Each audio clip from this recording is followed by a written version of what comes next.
ठीक है, आज हम क्या पढ़ने वाले?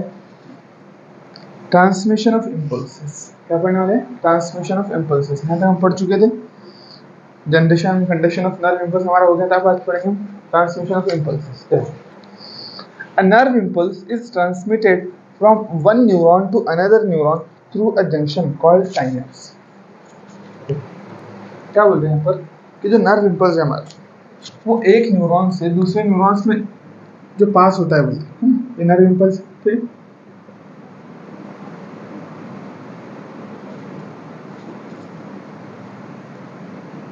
यहाँ पर क्या है बोलो, ये जो पार्ट देख रहे हैं इसका नाम क्या है? इसका नाम साइनेप्टिक नॉब और ये हमारा डेंड्राइट्स। दूसरे न्यूरॉन में डेंड्राइट्स। इस तरीके से कई सारे डेंड्राइट्स हैं सेल बॉडी से मिल जाएंगे और फिर ये आगे कंटिन्यूस न्यूरॉन यहाँ पर हमारा सेल बॉडी में इस तरीके से। तो यानी एक न्यूरॉन से दूसरे न्यूरॉन में इम्पल्स कैसे ट्रांसफर होता है। हमने कल क्या देखे थे कि इम्पल्स आता कैसे। आज हमको क्या देखना है? कंडक्शन एक न्यूरॉन से दूसरे न्यूरॉन में कंडक्ट कैसे होता है, ट्रांसफर कैसे होता है। ठीक, a nerve impulse is transmitted from one neuron to another through junction called synapsis. तो इस जंक्शन को क्या बोलते हैं? साइनेप्सिस। क्या बोलते बोलो? साइनेप्सिस। ठीक है, called synapses. A synapse is formed by the membrane of presynaptic neuron and a postsynaptic neuron, which may or may not be separated by a gap between synaptic cleft. Gap called synaptic cleft. तो synapse जो form होगा बोलता है, क्या बोला? Synapse जो form होगा वो किस तरह होगा? देखो, इस समझ में आया? ये वाली मेम्ब्रेन, ये वाली मेम्ब्रेन, ये गैप और ये वाली मेम्ब्रेन। बोलो, तीन देखो, नंबर करा 1 2, इसको दूसरा नंबर दे दी, इसको दूसरा दिया, इसको तीसरा दिया। यानी ये वाली मेम्ब्रेन, ये वाली मेम्ब्रेन प्लस बीच का गैप, ये तीन मिलाकर साइनेप्स बना रहे। बोलते क्या बना रहे? बोलो, तीनों मिलाकर साइनेप्स बना रहे।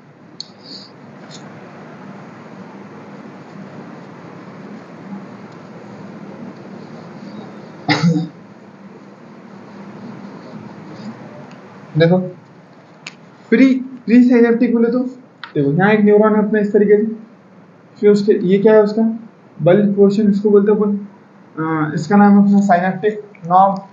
उसके बाद में फिर अपना ये डेंड्राइट्स और ये नेक्स्ट न्यूरॉन है ना, इस तरीके से ना। तो यहाँ पर क्या बोला जा रहा है? साइनेप्स यानी साइनेप्टिक जंक्शन का मतलब क्या होता है? सबसे पहले तो प्री साइनेप्टिक न्यूरॉन यानी जो पहले वाला न्यूरॉन उसकी मेम्ब्रेन एक नंबर दे दो।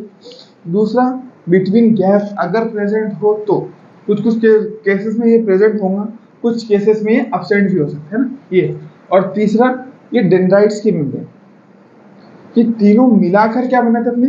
बोलो, 1 2 और ये 3, थर्ड मेम्ब्रेन डेंड्राइट्स का। तो ये तीन मिलाकर साइनेप्टिक जंक्शन बनाते। क्या बनाते हैं? बोलो, साइनेप्टिक जंक्शन। और साइनेप्स, इसी का नाम साइनेप्स है। इसी का नाम क्या है? साइनेप्स है।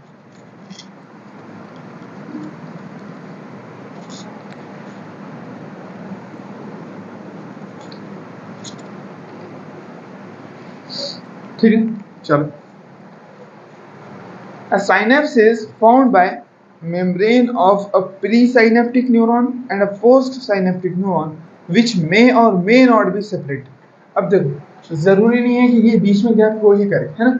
कुछ केसेस में ये दोनों जुड़े हुए भी हो सकते हैं, इसीलिए बोला मे और मे नॉट बी प्रेजेंट। तो pre synaptic neuron, membrane of the pre यानी पहले जो आ रहा है उसके साइनेप्टिक न्यूरॉन।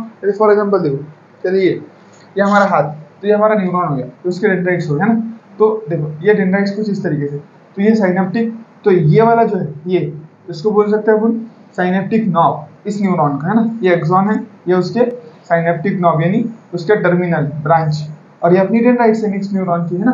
तो ये डेंड्राइट्स और ये इस तरीके से मैच करते हैं। तो इसकी मेम्ब्रेन, बीच की गैप और इसकी मेम्ब्रेन, ये तीनों मिलाकर अपनी क्या बनाती है? साइनेप्टिक जंक्शन बनाती है और साइनेप्स बनाती है, सिंपल। तो जरूरी नहीं है बोलता कि ये जो गैप है बीच में बिटवीन, ये रहेंगे ही रहेगा, है ना। ये एब्सेंट भी हो सकता है, ये नहीं भी हो सकता है। तो कुछ केसेस में ये होगा, कुछ केसेस में नहीं भी होगा। इसको क्या बोलते हैं पूरी गैप को? इसको बोलते हैं साइनेप्टिक क्लेफ्ट। क्या बोलते हैं इसको? Synaptic cleft. इसका नाम है synaptic cleft.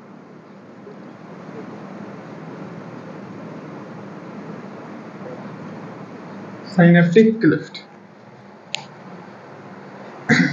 There are two types of synapses, namely electrical and chemical synapses. अब ये इसी इसी इसी स्पेस की बेसिस पर दो टाइप के न्यूरॉन रहते हैं ना, दो टाइप के हमारे पास में जंक्शन रहते हैं, दो टाइप के साइनेप्स रहते हैं। कौन से? एक रहता है इलेक्ट्रिकल साइनेप्स, एक रहता है केमिकल साइनेप्स, है ना। तो based on the presence and absence of synaptic cleft, we have two types of synapses. One is electrical and the other is chemical.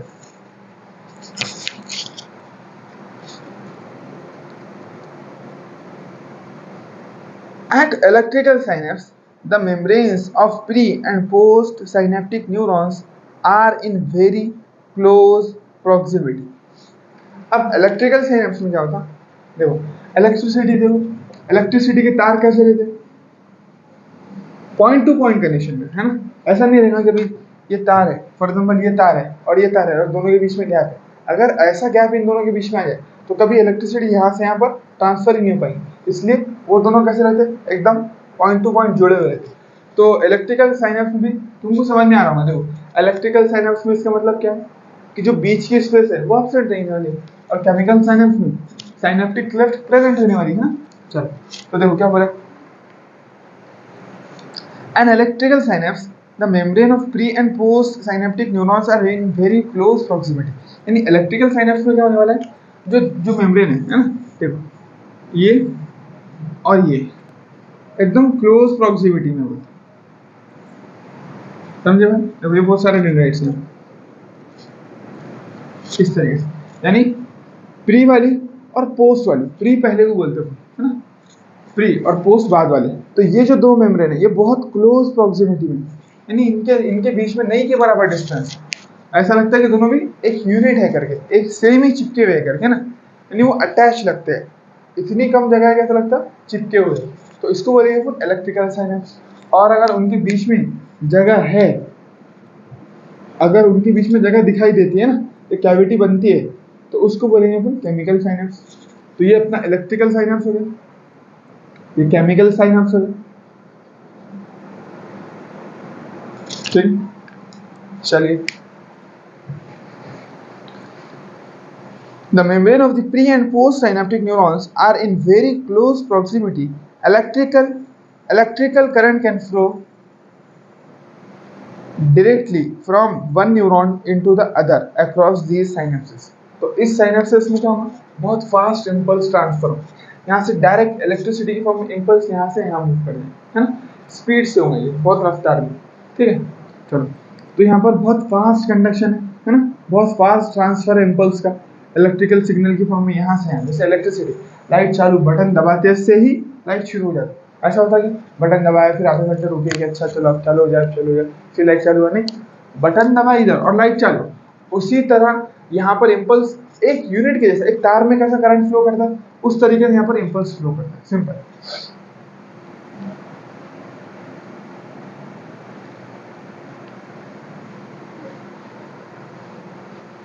Transmission of impulse across electrical synapse is very similar to the impulse conduction along a single axon. यानी इतना fast और इतना constant transfer होता है कि ऐसा लगता है कि पूरा एक एक्सॉन है, यानी ये इनके बीच में कोई गैप ही नहीं रहती। तो फिर ऐसा लगता तो ऐसा महसूस होता ये पूरा एक ही एक्सॉन है, कोई गैप ही नहीं है। देखो फॉर एग्जांपल ये दो एक्सॉन है, दो एक्सॉन, इसका ये क्या हो गया डेंड्राइट्स, इसका ये सेल बॉडी और ये पूरा उसका एक्सॉन, इस तरीके से ये भी है।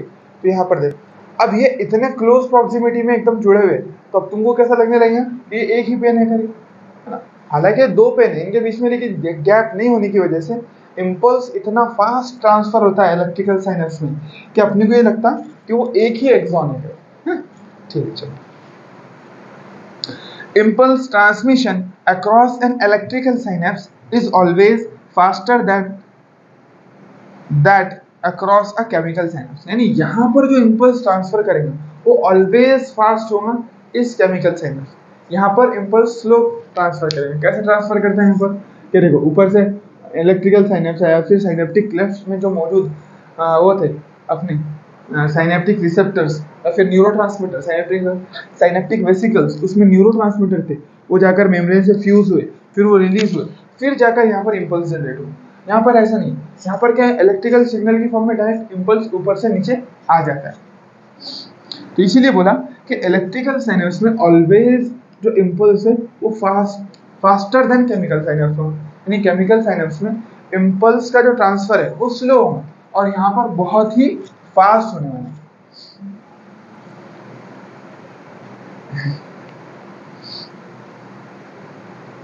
Electrical synapse are rare in our system. अब ये जो इस तरीके का जो साइनेप्स है, ये वाला, ये हमारे सिस्टम में रेयर है। देखो बाकी सारी चीजें इसकी ऐसी है जो भूले नहीं जा सकती ना, जो नॉर्मल है तुमको याद रह जाएंगी तो भाई ये सारी चीजें है, फास्ट रहता और क्लोज प्रॉक्सिमिटी के अंदर है, सिंगल एक्सॉन की तरह एक्ट करता है। लेकिन ये चीज भूल सकते हो तुम, कौन सी, जो लास्ट लाइन है, electrical synapsis are rare in our system. यानी फॉर एग्जांपल सोचो, अगर इतना फास्ट सारी चीजें इम्पल्स हो जाए तो सेकंड के अंदर हम क्या करें, प्रोसेसिंग चालू कर दें स्पीड से, सारे काम को सोचने की जरूरत ही ना पड़े, सारे बहुत फास्ट काम हो हमारे, लेकिन हम थोड़ा टाइम लेते, थोड़ा सा कुछ ना कुछ तो टाइम लेते ना, लाइट की स्पीड से हमारे काम नहीं होते। तो इसीलिए हमारे सिस्टम में ये थोड़ा रेयर रहता है और ये ज्यादा पाया जाता है। ठीक है, अब देखो केमिकल साइनेप्स। अब केमिकल साइनेप्स के बारे में बात करते हैं।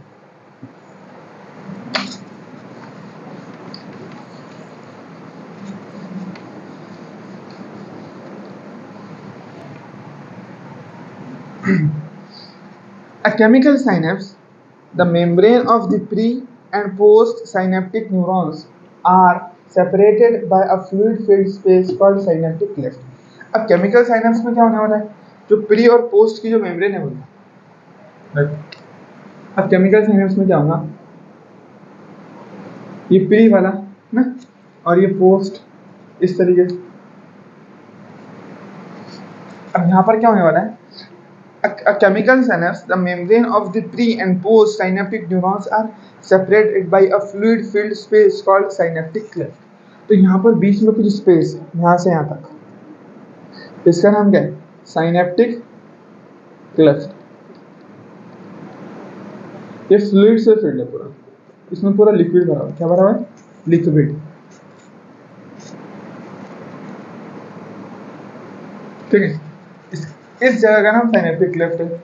और साइनेप्स का मतलब क्या होता है, प्री की मेम्ब्रेन, यानी प्री साइनेप्टिक न्यूरॉन की मेम्ब्रेन, उसके बाद में साइनेप्टिक क्लेफ्ट और उसके बाद में प्लस पोस्ट साइनेप्टिक न्यूरॉन की मेम्ब्रेन। तो प्री न्यूरॉन की मेम्ब्रेन, साइनेप्टिक क्लेफ्ट प्लस ये मिलाकर क्या बनता है अपना, साइनेप्स बनता है। क्या बनता है बोलो, साइनेप्स।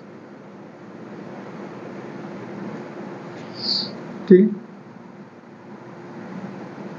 साइनेप्स का फॉर्मेशन होता है, इसी को अपन क्या बोलते हैं। अब देखो यही साइनेप्स अगर मसल और न्यूरॉन के बीच में हो जाए तो उसको बोलते हैं न्यूरोमस्कुलर जंक्शन बोलते हैं। क्या बोलते हैं उसको, न्यूरोमस्कुलर जंक्शन। ठीक है, चलो। A chemical synapse, the membrane of the pre and post synaptic neurons are separated by a fluid filled space called synaptic cleft. तो synaptic cleft कहाँ मौजूद होगी, synaptic cleft is the characteristic of chemical synapse। किसका, ये किसका characteristic है, chemical. क्योंकि electrical में तो दोनों के दोनों न्यूरॉन क्या है, जुड़े हुए हैं ना, इसलिए उसके अंदर ये साइनेप्टिक क्लेफ्ट नहीं हो सकती, ये सिर्फ और सिर्फ केमिकल के अंदर होने वाली है। ठीक है, do you know how the presynaptic neuron transmit an impulse action potential across the synaptic cleft to the postsynaptic neuron? अब तुम क्या जानते हो, देखो ये चीज अपने मसल में भी पढ़ चुके, वही मैकेनिज्म यहाँ पर भी, कि यहाँ से यहाँ इम्पल्स कैसे जाता है ना। इलेक्ट्रिकल में क्या था, इलेक्ट्रिकल में दोनों के दोनों न्यूरॉन्स इस तरीके से जुड़े हुए थे ना, इस तरीके से जुड़े हुए थे, तो यहाँ से यहाँ पर डायरेक्ट चले जाते हैं इम्पल्स। लेकिन अब क्या है, इनके बीच में थोड़ी स्पेस है, केमिकल में इनके बीच में थोड़ी स्पेस है, तो यहाँ से यहाँ कैसे जाएंगे, है ना, यहाँ से यहाँ डायरेक्ट तो जा नहीं सकता है, छलांग मार के भी नहीं जा सकता, कूदी मार के नहीं जा सकता है, तो जाएगा किस तरीके से, चलो वो देखते हैं। Chemicals called neurotransmitters are involved in the transmission of impulse at these synapses. तो यहाँ पर क्या होगा बोलते neurotransmitters, chemicals called neurotransmitters are involve. तो साइनेप्टिक नॉब में इस तरीके से कुछ वेसिकल्स रहती है जिनके अंदर क्या भरा हुआ रहता, न्यूरो ट्रांसमीटर्स। तो ये केमिकल्स मदद करेंगे इम्पल्स को यहाँ से यहाँ पर ट्रांसफर करने में, ठीक है। Chemicals called neurotransmitters are involved in this transmission of impulse at these synapses. The axon terminus contains vesicles filled with these neurotransmitters. तो ये क्या रहती है, ये क्या कहलाती है अपनी, ये कहलाती है साइनेप्टिक वेसिकल्स, साइनेप्टिक वेसिकल्स, ठीक है। और उसके अंदर जो मौजूद ये है इसका नाम क्या है, इसका नाम है न्यूरोट्रांसमीटर्स, न्यूरोट्रांसमीटर जो केमिकली क्या है एसिटाइल कोलिन, ठीक है। When an impulse action potential arrives at the axon terminus, यानी जब यहाँ पर इम्पल्स, जब करंट यहाँ से यहाँ तक कर आता है तो क्या होता है, ये जो अपनी साइनेप्टिक वेसिकल है ये जाकर बाइंड कर जाती है मेम्ब्रेन से। कहाँ बाइंड कर जाएंगे बोलो, मेम्ब्रेन से। मेम्ब्रेन से बाइंड कर कर वो न्यूरोट्रांसमीटर को रिलीज कर देंगे साइनेप्टिक क्लेफ्ट के अंदर। ये जो जगह है इसका नाम क्या है, साइनेप्टिक क्लेफ्ट। तो वो मेम्ब्रेन जब एक्शन पोटेंशियल आएगा, यानी यहाँ से इम्पल्स यहाँ तक कराए, यहाँ पर जैसे इम्पल्स आया तो उसने क्या किया, ये जो साइनेप्टिक वेसिकल्स थी इनको पुश किया किधर, मेम्ब्रेन की साइड, और मेम्ब्रेन की साइड में आकर वो क्या हुई, मेम्ब्रेन से बाइंड हो गई। और इसके अंदर जो न्यूरोट्रांसमीटर मौजूद थे उसने वो न्यूरोट्रांसमीटर को साइनेप्टिक क्लेफ्ट में रिलीज कर दी। कहाँ रिलीज किया उसने, साइनेप्टिक क्लेफ्ट में। अब ये साइनेप्टिक क्लेफ्ट में आ चुके हैं न्यूरोट्रांसमीटर। उसके बाद में क्या करेंगे वो, यहाँ पर कुछ रिसेप्टर प्रेजेंट होंगे, यहाँ पर जो पोस्ट वाला न्यूरॉन है उसके ऊपर क्या होंगे, कुछ रिसेप्टर होंगे। हाँ, अब ये जो न्यूरोट्रांसमीटर है यहाँ पर आने के बाद में इनसे बाइंड हो जाएंगे। जैसे इनसे बाइंड हो गए तो जो ऊपर का जो इम्पल्स था वो नीचे क्या होंगे, ट्रांसफर हो जाएंगे, है ना। यहाँ पर सारे न्यूरोट्रांसमीटर बाइंड हो गए, तो ऊपर जो मैसेज लेकर एक न्यूरॉन चल रहा था वही मैसेज अब इसके पास में पहुंच गया, सिंपल हो गया, है ना, ट्रांसमिशन ऑफ इम्पल्स। तो when an impulse action potential arrives at the terminal axon terminal, it stimulates the movement of synaptic vesicles। क्या करता है वो, क्या करता है साइनेप्टिक वेसिकल की मूवमेंट कराता है और उसको मेम्ब्रेन से जाकर जॉइंट करा देता है towards the membrane where they fuse with the plasma membrane। फिर वो क्या करती है, प्लाज्मा मेम्ब्रेन से फ्यूज हो जाती है और न्यूरोट्रांसमीटर एसिटाइल कोलिन को साइनेप्टिक क्लेफ्ट में रिलीज कर देती है membrane and release their neurotransmitter in the synaptic cleft. The released neurotransmitter bind to their specific receptors। फिर क्या होगा, जो न्यूरोट्रांसमीटर थे जो यहाँ से रिलीज हुए थे वो जाकर उनके स्पेसिफिक रिसेप्टर के साथ में बाइंड हो जाएंगे, simple. Present on the post synaptic membrane. तब क्वेश्चन क्या आ सकता है कि भाई ये जो अपना साइनेप्टिक वेसिकल था वो किस मेम्ब्रेन से बाइंड हुआ, तो तुमको बोलना पड़ेगा प्री साइनेप्टिक मेम्ब्रेन से बाइंड हुआ। और न्यूरोट्रांसमीटर सॉरी जो रिसेप्टर्स जो प्रेजेंट है वो कहाँ पर प्रेजेंट है, वो पोस्ट साइनेप्टिक मेम्ब्रेन के ऊपर रिसेप्टर्स प्रेजेंट है जिनसे न्यूरोट्रांसमीटर जिन रिसेप्टर से बाइंड करने वाले हैं वो कहाँ प्रेजेंट है, वो पोस्ट साइनेप्टिक मेम्ब्रेन के ऊपर प्रेजेंट है, ठीक है। चलो, this binding opens ion channels allowing the entry of ions which can generate a new potential in the post synaptic neuron। फिर ये क्या होगा, ये चेंजेस लाएगा, फिर इसी तरीके से ये पूरे ये वाले एक्सॉन के अंदर पूरा इम्पल्स को ट्रांसफर हो जाएगा। फिर नेक्स्ट इस तरीके से होने वाला है, आगे आगे आगे आगे इसी तरीके से चलने वाला है, सिंपल। तो ये बाइंड करने के बाद में कुछ आयंस रिलीज करते हुए, अभी आयंस के बारे में आपको टेंशन नहीं लेना, कौन सा, अगर ये मसल होती है तो कैल्शियम आयन होता है ना, अब यहाँ पर ये है तो ये सोडियम आयन हो सकता है ना, तो कुछ भी हो सकता है, उसके बारे में क्यों टेंशन नहीं लेना, सिंपल। ये आएंगे, इनके आने से रिसेप्टर्स के बाइंड करने से जो करंट यहाँ फ्लो कर रहा था अब वो यहाँ फ्लो करने लगेगा। जो इम्पल्स यहाँ ट्रांसफर हो रहा था, यहाँ पर इधर से इधर आ रहा था, वो अब इस न्यूरॉन के अंदर इधर से इधर आना चालू कर देगा।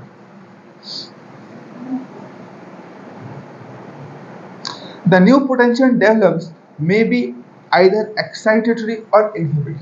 लेकिन ये जो करंट है ये जो है ये एक्साइटेटरी भी हो सकता है, किसी को फॉर एग्जांपल तुम भाग रहे हो तो तुमको भागने में मदद करने के लिए, मसल को कॉन्ट्रैक्ट करने के लिए हो सकता है, मसल को रिलैक्स करने के लिए।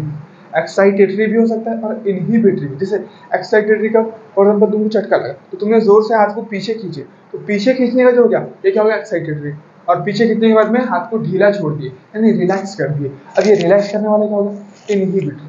तो ये जो इम्पल्स है ऐसा नहीं है कि भाई हमेशा जो इम्पल्स है वो एक्साइटेटरी होगा, कोई हुक्म में नहीं, वो तुमको रेस्ट के लिए भी क्या कर सकता है, इम्पल्स हो सकता है। तो एक्साइटेटरी भी हो सकता है और किसी काम को रोकने के लिए भी इम्पल्स होगा। अब तुम भाग रहे थे तो उस दौरान एक्साइटेटरी इम्पल्स जनरेट हुआ, लेकिन जब तुम रुक गए तो रुकते वक्त में कौन सा इम्पल्स है, रोकने के लिए कौन सा इम्पल्स रिस्पॉन्सिबल है, वो इनहिबिटरी इम्पल्स रिस्पॉन्सिबल। ठीक है, चलो ये अपना टॉपिक खत्म हो गया यहाँ पर। अब इसके बाद में ब्रेन बाकी रहता है, सिर्फ आई आर तो डिलीट हो गया, सिर्फ अपने को ब्रेन पढ़ना है और उसके बाद में अपना ये चैप्टर फिनिश हो जाएगा।